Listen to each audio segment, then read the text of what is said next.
Autodesk Inventor 2018.2 has addressed several customer-requested enhancements, and I'm excited to demonstrate them here in this video.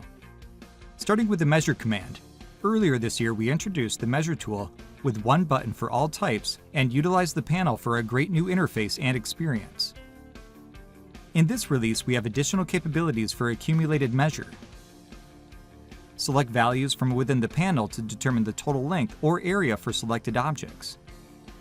Notice the history provides the option to delete selections if necessary, or hide the history to reduce scrolling in the browser. Once again, this isn't just for sketch geometry or edges. It can also be used to measure the total area of selected faces. Every value in the panel has the option to add it to the history.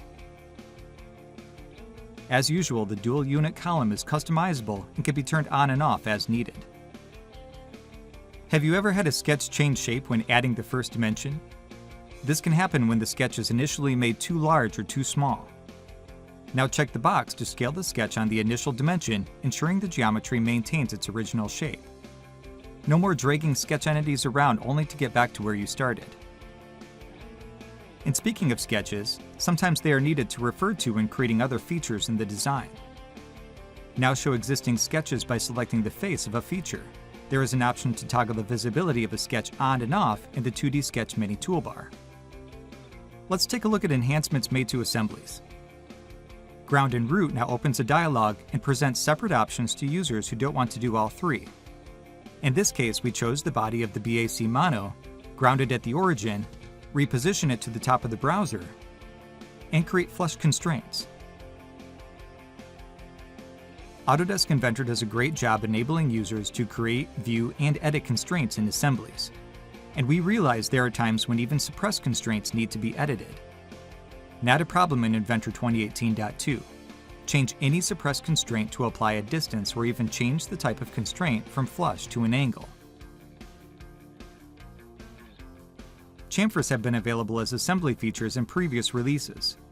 The preview has been improved, making it easier to visualize it before applying it to the model.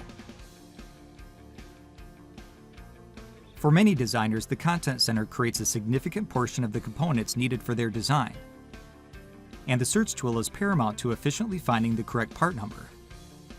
The interface will assist in the hunt, but what if you already know a portion of the part number?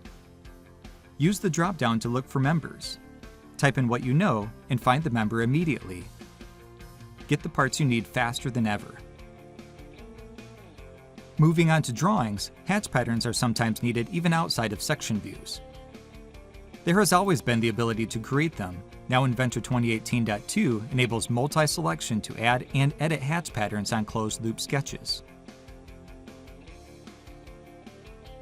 And finally, exporting your designs as an image is a great feature for placing a view in a PowerPoint or Word document. Many times, the second step is to edit the image and replace the background with transparency. And that only works if the background is a single color. Now select Transparent Background to do that step for you upon save. Thank you again to the users who have taken the time to share your ideas with the Inventor team and collaborate on suggestions for the Inventor 2018.2 release.